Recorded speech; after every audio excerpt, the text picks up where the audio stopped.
Welcome to Catherine Raker's World. Innovation, culture, adventure, fashion and health, artists, destinations, traditions.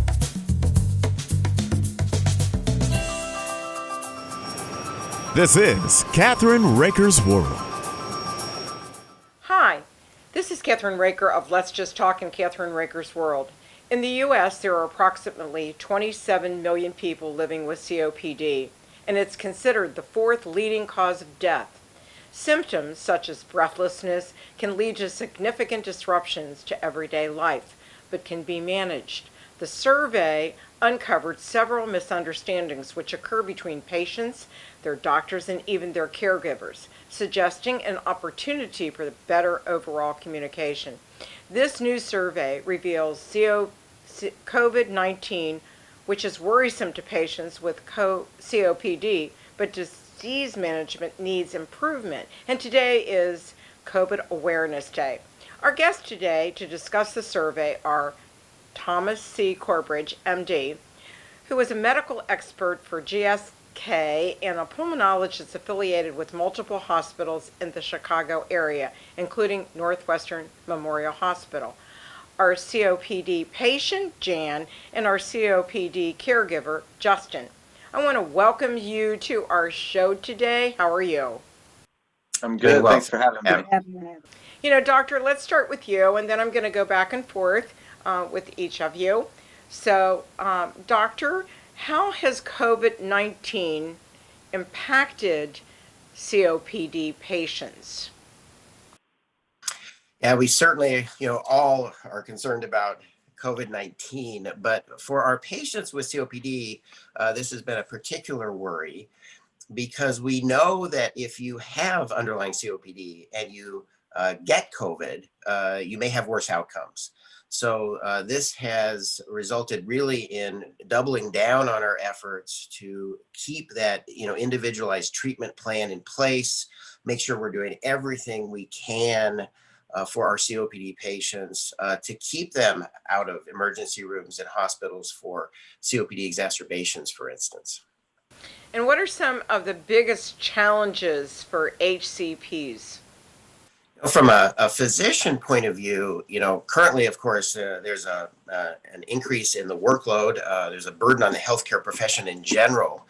But also, as we switch in many circumstances to televisits, we have to make sure that we're keeping, tabs of our patients, that we're still able to connect with them, well. And what the survey showed that you alluded to was that we still have work to do in terms of the gap in understanding between patients and physicians.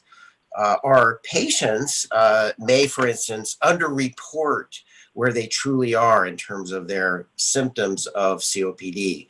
So we really encourage our patients to catalog appropriately exactly what they're feeling, how breathless they are, how much they're able to do in a given day, and even beyond that, how COPD is affecting their mood, their emotions, their relationships. So we want really to have an honest accounting on behalf of our patients. And on our side of the fence, we need to remember to do our due diligence and ask those very good probing questions so that the gap in understanding of where patients are really can be narrowed.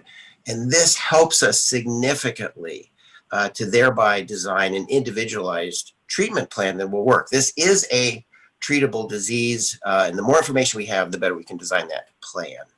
Now, can I ask Jan, how has the COVID-19 impacted the way you manage your COPD? And welcome to our show. Thank you. Thank you for having me. Like so many, the pandemic has impacted my life to the point of how to exactly manage my disease. I wasn't sure how I was supposed to do that. In the beginning, I was so fearful. I was so afraid. I didn't want to go out of my home. I didn't want anybody to come into my home. But what I had to do was sit down and reevaluate. And even though this pandemic was very devastating for myself and all other COPDers, there was an upside. And the upside was to take this information and try to manage and do the best we could for ourselves in order to maintain some type of sanity going through this pandemic. And Justin, how has COVID-19 as a caregiver impacted you for your loved one? It's impacted myself and as well as my father. Like the studies show, 91% of the physicians want the caregiver to be in the appointments with them. With COVID right now, like I'm not able to go into the doctor's office, so I'm getting secondhand information, which makes it hard to help, take care of my dad. Because if he don't understand and he tells me something, then I won't understand. So I have a good relationship with a physician, so I'm able to make contact with a physician to make sure I understand what's really going on. I'm going to ask you this, doctor. Are you using telehealth with your patients? Yeah, so there's an increased use of telehealth really countrywide, and individual clinics are kind of figuring out what works best for them. There are still in-person visits as well. But this adds another layer of complexity to current healthcare that people have to understand that technology, be able to access it, and then still be able to have that connection between patient and provider to really maximize the use of the technology. So we hope that really through these connected visits, we can accomplish, more even than what we could in person, because sometimes we have a little more time and we get a little bit different perspective through telehealth visits than we can in person. Nothing beats an in-person visit, but this certainly can be a good supplement to that communication between provider and patient. And let's ask Jan this. The survey, Jan, revealed that people with COPD may be settling a reduced, for a reduced quality of life. What led you to speak up and take an action role in your disease management? Well, first of all, I just couldn't have that give up attitude.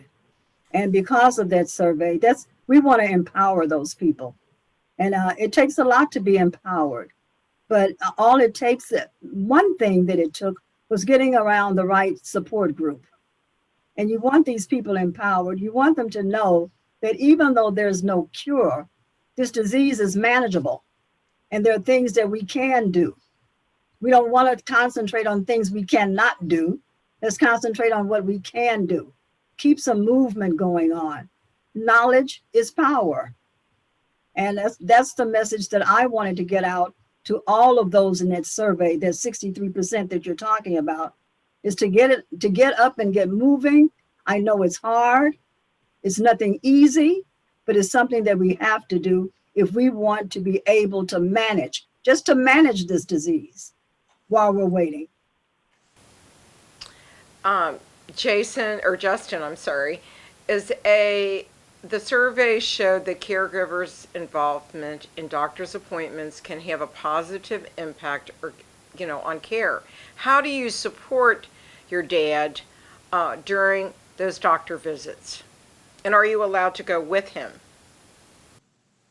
Thank you. I'm allowed to go with him, but I'm currently not allowed to go inside. We sit in the vehicle, or he's able to go like on his own. But the way that I'm able to help him is to make sure that I understand, because a lot of patients don't understand like physician terminology, and it's no fault of the physician. It's just the patient just doesn't know. Whereas like I'm able to ask questions that I have like before we get there, and then I'm also able to answer the questions for my dad and make sure that he understands, so he can get the best care possible.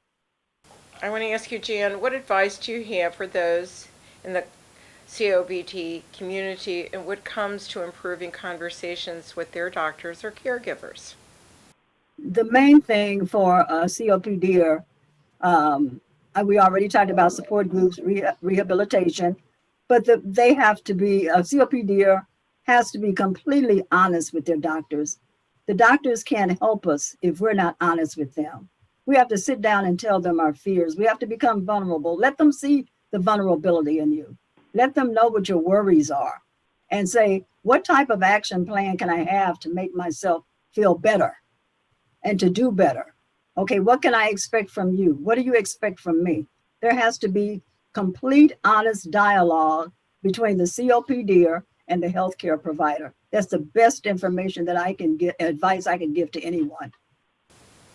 And Justin, as a caregiver, there are times when you notice things about your loved one's disease that they or their doctor see differently.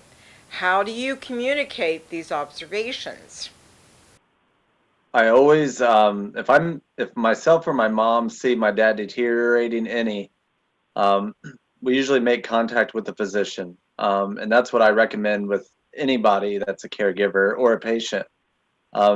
If you're starting to deteriorate or your loved one's deteriorating, definitely just make a phone call to see if it's something that the patient should come in, or if it's something that can be fixed at home. But always, make the phone call if needed. What advice do you have for others who are caring for loved ones with COPD? My advice is simple. Be all ears. Listen to the patient, listen to the physician. You're going to gain a ton of information to where you can help the patient as well. So just listen. Okay, and doctor, the survey showed that there is a major gap sometimes in communication between people with COVID or COPD and their physicians during medical appointments. What are some tips to help patients and caregivers have more productive conversations with their doctors? Yeah, and I just play off what Jan and Justin just said in such a compelling way.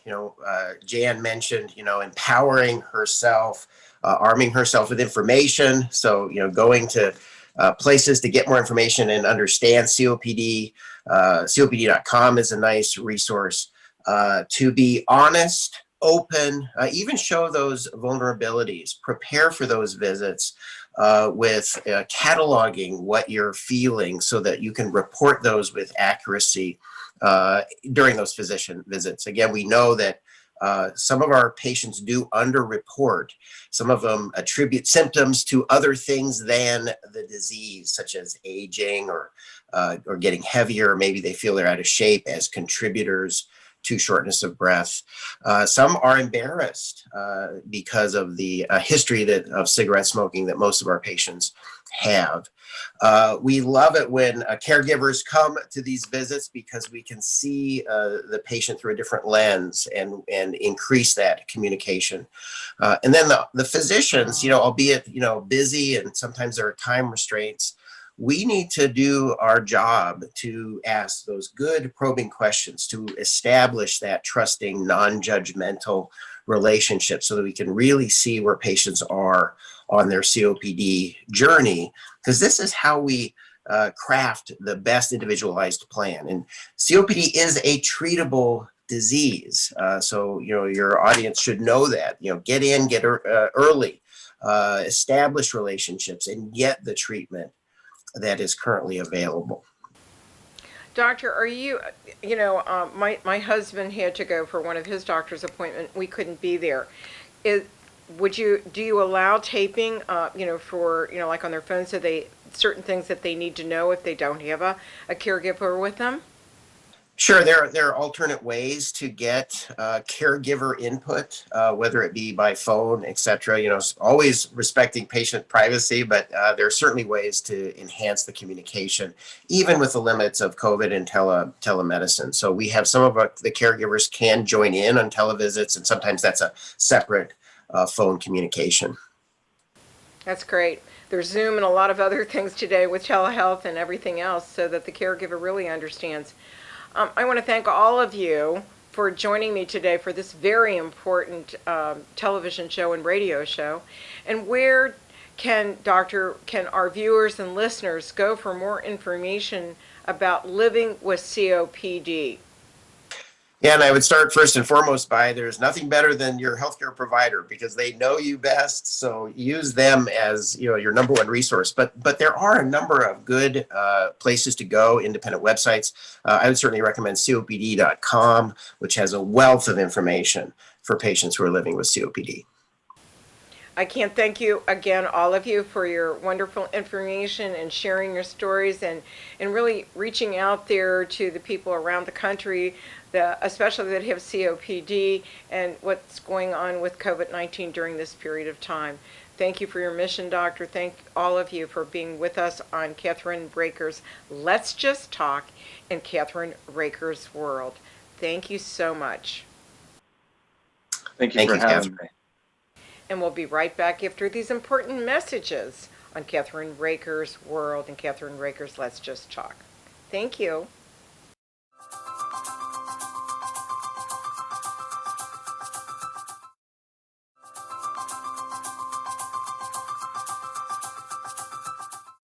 Hi, this is Catherine Raker of Catherine Raker's World and Let's Just Talk. You know, adults in their 50s may need a number of vaccines based on their age, underlying medical conditions, lifestyle, prior vaccinations, and other considerations. Vaccines are important to help stop the spread of disease and help protect the moments that matter in our lives. But a new survey shows adults in their 50s lack awareness about the recommended vaccines for their age group. Here to discuss is Dr. Len Friedland, Vice President and Director of Scientific Affairs and Public Health Vaccines at GSK, and shingles patient Alice. Welcome to our show, both of you. How are you? Great. Thank you for having us. Yes, thank you. Dr. Friedland, can I ask you, why do adults need to get vaccinated? And that's a great question, Catherine. And the takeaway on that, the reason is because as we age, our immune systems weaken. It's not something we can stop. We all age, and our immune systems will weaken. And as our immune systems weaken, we're at increased risk for infectious diseases. And we can't stop this, but what we can do is look to protect ourselves. Most of the illnesses, hospitalizations, and deaths that occur due to vaccine-preventable diseases, they occur in adults. And that's why it's so important that we protect ourselves. But as we'll talk about, we recently did a survey, and while adults see value in adult vaccination, they lack awareness of what these vaccines are. I thought I taught my children better, but my son called me yesterday and said, Mom, do you think I need to get the shingles vaccine? And I said, do you have a little grandson? Yes. Well, could he get chickenpox? Yes. Well, guess what? You need to get the vaccine. You need to get the shingles vaccine. Yes, because if he gives it to you because you're with him all the time, then you're going to have shingles. So, what did your survey show about what people understood, and does it relate to adult vaccinations, and why? Absolutely. So, Catherine, I'm going to talk about the survey, and then I want to come back to shingles as an introduction to Alice, who's with us here today, who's a shingles patient.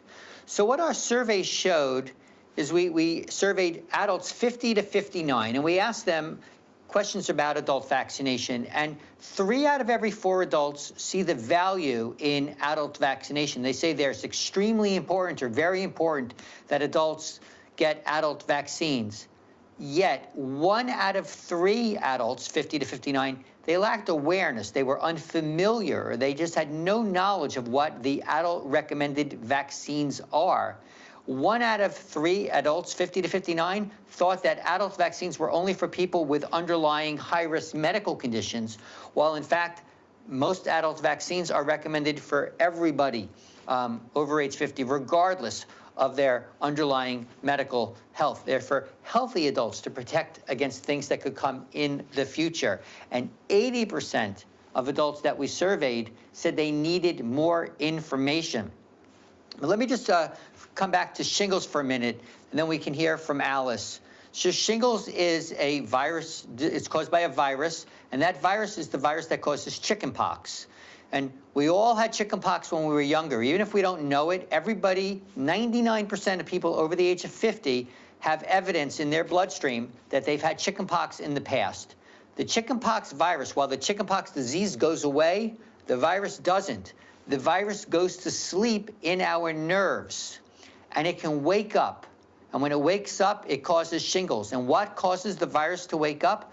The most prominent driver, the reason that this happens most likely is due to age. It's that weakening of the immune system. In fact, over the age of 50, 1 out of 3 adults in the course of their lifetime will get a case of shingles. For those who are lucky enough to live to 85, it's 1 out of 2. 1 million new cases of shingles every year.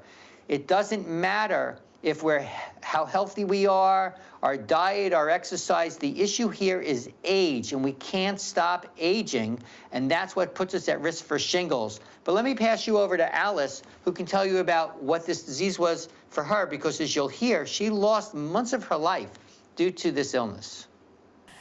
Welcome to our show, Allison. Can you describe your experience with shingles and how it impacted your life? Yes, thanks for asking. It was the summer of 2016. I was 57 years old, and I was having a great summer. I was hiking, I was biking, and taking dance classes.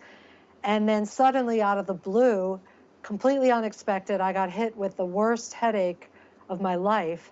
It hit me on this part of my head, the right side. Shingles usually hits just on one side, and also in my eye area.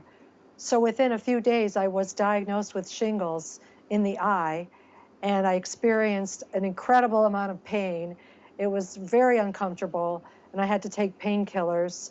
I had to spend time in a dark room for several months because my eye was extremely sensitive to light. So it was not enjoyable at all. I couldn't watch TV. I had to cut down my work hours to 2 hours a day because the computer was too bright to look at. I couldn't drive, and I really couldn't go out in the sunshine because it was just too bright for my eyes. And this went on for months. And fortunately, after about 6 months, I started to get better. And today I'm healthy again. But I'm really glad your son is getting that shingle shot, because really it's not just your grandson that you have to worry about. It's your son that will be protected from this horrible disease once he gets that shingles vaccine. So I recommend everybody to talk to their doctor, everybody who's over 50, to talk to their doctor about their risk and to consider getting the shingles vaccine to protect themselves. I have to share this with you, Alice and Dr. Friedland. I had it, we were on a trip when I got it. It started with an earache, and even though it wasn't in my ear, it was all over the back of my head. And it was absolutely, it lasted for about a month. And thank God that one of our friends is a doctor, and he got me right to that pharmacy. But I have a question, doctor, before the next one, and that is, can you get shingles multiple times? Yes, you can, and that's because our immune systems continue to weaken as we get older. So absolutely, you can get it more than once. Vaccination should protect us against getting it the first time, and if you don't get it the first time, then you won't get it again. Right. What do you want others to, what are the vaccinations adults absolutely need, doctor? Absolutely. So there are a number of vaccines that are recommended by the CDC for all adults over the age of 50. They include shingles, which we've been talking about. Of course, influenza, very important this year. We're in the midst of influenza season right now. Also, vaccines for adults include to protect against tetanus and whooping cough, against pneumonia, and there are also hepatitis A and hepatitis B vaccines available for adults. And because 80% of the adults in our survey said they need more information, we recommend that all adults over the age of 50 speak to their doctor, speak to their nurse, speak to their pharmacist, and ask about the vaccines that are recommended for people of their age. And we have a website that your readers and listeners may be interested to go to, and it's broughtbyvaccines.com. And let me spell that, BROUGHTBYVACCINES, broughtbyvaccines.com, to find out more information about the infectious diseases that adults are at increased risk for, and the vaccines that can help protect so we can live healthy lives and enjoy all the moments that matter. And that's what it's all about, keeping healthy as we age. And Alice, I'd like to ask you, what do you want others to know about adult vaccinations?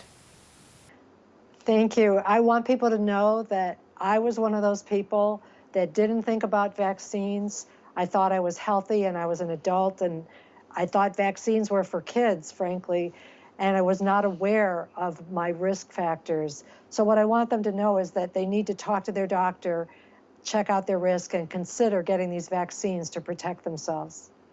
And doctor, would you give that website out one more time, please? Oh, with pleasure, because it's a really great website. I recommend going and learning and then taking that knowledge and bringing it to your doctor or your pharmacist and say, what's recommended for me? And that's broughtbyvaccines.com.